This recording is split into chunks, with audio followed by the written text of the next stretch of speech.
আমরা দেখতে পাচ্ছি 3 বছর বয়স থেকে শুরু করে 70 বছর পর্যন্ত নারী পুরুষ শ্রমজীবী পেশাজীবী শিক্ষার্থী শিক্ষক সকলের উপরে আক্রমণ আসছে।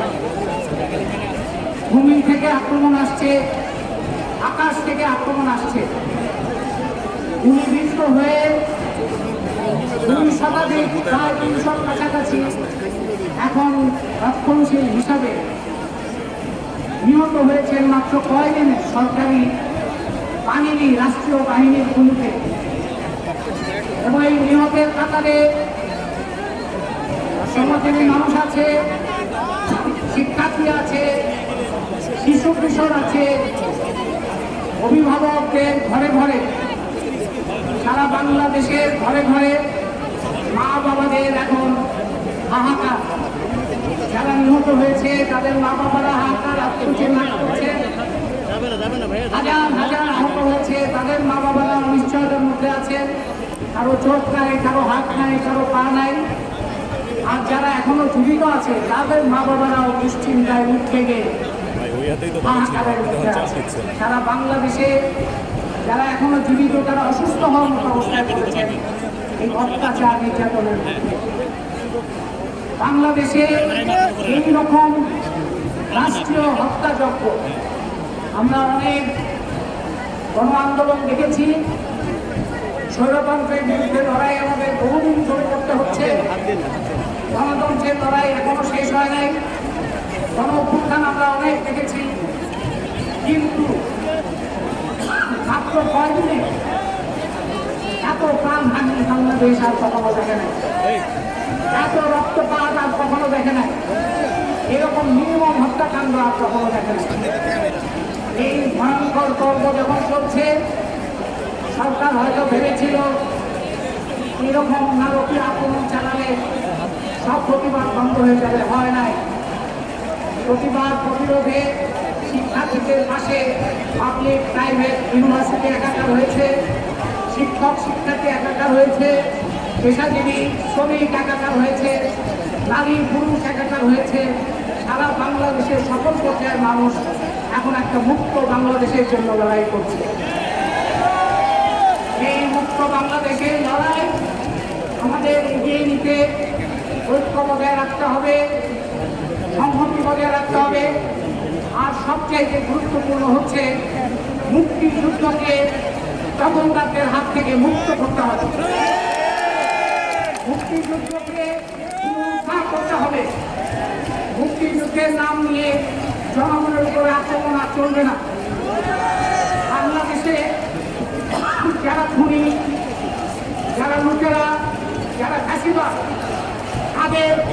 তারা মুক্তিযুদ্ধের চেতনা বিরোধী।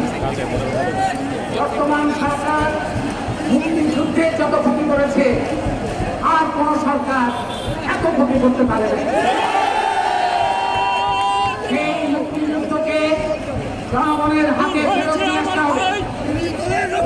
খুন হয়েছে আমার ভাই, খুনি হাসিনার রক্ষা নয়, খুন হয়েছে আমার ভাই, খুন হয়েছে আমার ভাই। সম্পদ লুট হবে, দেশের মানুষের উপরে হত্যাকাণ্ড চলবে, জুলাই হত্যাকাণ্ডের মতো ভয়াবহ ঘটনা ঘটবে, সেটা আমরা কোনোভাবে গ্রহণ করতে পারি না। মুক্তিযুদ্ধকে জনগণের হাতে নিয়ে এসে সেই মুক্তিযুদ্ধের প্রকৃত চেতনা, যে চেতনার কথা বলে নিপীড়ন, দখল, লুণ্ঠন চালানো হচ্ছে, তাকে উচ্ছেদ করে মুক্তিযুদ্ধের প্রকৃত চেতনা কিভাবে গণতান্ত্রিক রূপান্তর করা যায় বাংলাদেশে, সেই পথে আমাদের অগ্রসর হতে হবে। এই সরকারের কাছে আমাদের চাওয়া পাওয়ার কিছু নাই, তাদের বিচার করার বিষয় আছে।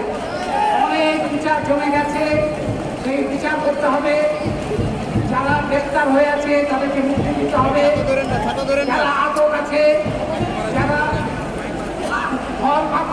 হামলা মামলা বন্ধ করতে হবে, জুলাই হত্যাকাণ্ডের বিচার করতে হবে এবং সব আর্থিক প্রত্যাহার এবং এই ধরনের সমস্ত ধরনের নির্যাতন এগুলো বন্ধ করতে হবে। সেগুলো করার জন্যই বাংলাদেশের এই সরকারের পদত্যাগ করতে হবে।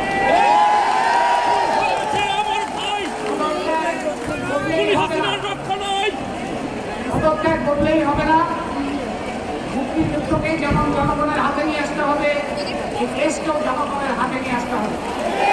এই জন্য গণতান্ত্রিক রূপান্তর কিভাবে হবে সেই আলোচনায় হবে এখনকার প্রধান আলোচ্য বিষয় গণতান্ত্রিক রূপান্তর কিভাবে হবে। দেশে যারা আন্দোলন করছেন, শিক্ষক, পেশাজীবী, শ্রমজীবী, শ্রমিক সংগঠন, নারী সংগঠন, সকলের সম্মিলিতভাবে এই রূপান্তরের পথে কাজ করতে হবে, অবদান রাখতে হবে। সেই কাজে সকলের সম্মিলিত উদ্যোগ আহ্বান করে সকলের স্বার্থমত ঐক্য সংহতি বজায় রেখে সকল অন্তর্ভাব পরাজিত করে এই যাত্রা শক্তিশালী যাত্রায় অপ্রতিরোধ জায়গায় নিয়ে যেতে হবে। কারণ আমাদের ইতিহাস সরকারকে মনে রাখতে হবে, আমাদেরও মনে রাখতে হবে। আমাদের ইতিহাস শুধু মার খাওয়ার ইতিহাস নয়, আমাদের ইতিহাস প্রতিরোধেরও ইতিহাস, আমাদের ইতিহাস নির্মাণের ইতিহাস। সেই ইতিহাস নির্মাণে আমরা সবাই সম্মিলিতভাবে ভূমিকা পালন করব এই প্রত্যাশা রেখে যারা প্রাণ দিয়েছেন, যারা জখম হয়ে জুলুমের মুখে পড়ে আজকে বিভিন্ন জায়গায় চিকিৎসা নিয়েছেন, তাদের প্রতি আমাদের দায়, তাদের প্রতি আমাদের ভালোবাসা, তাদের প্রতি আমাদের ভূমিকা। এই বাংলাদেশকে অবশ্যই মুক্ত করতে হবে। সেই মুক্ত স্বাধীন বাংলাদেশের এই মুক্ত স্বাধীন বাংলাদেশের লড়াইয়ে সবাই ঐক্যবদ্ধ থাকবেন, সকল চক্রান্তকে মোকাবেলা করবেন, সকল অন্তর্ভাবকে মোকাবেলা করে নিজেদের শক্তিশালী এই লড়াইকে অব্যাহত রাখতে সকল চেষ্টা আরো শক্তিশালী হবে এই প্রত্যাশা রেখে আমি আমার বক্তব্য শেষ করছি এবং যাত্রা শুরু করার জন্য আহ্বান জানাচ্ছি।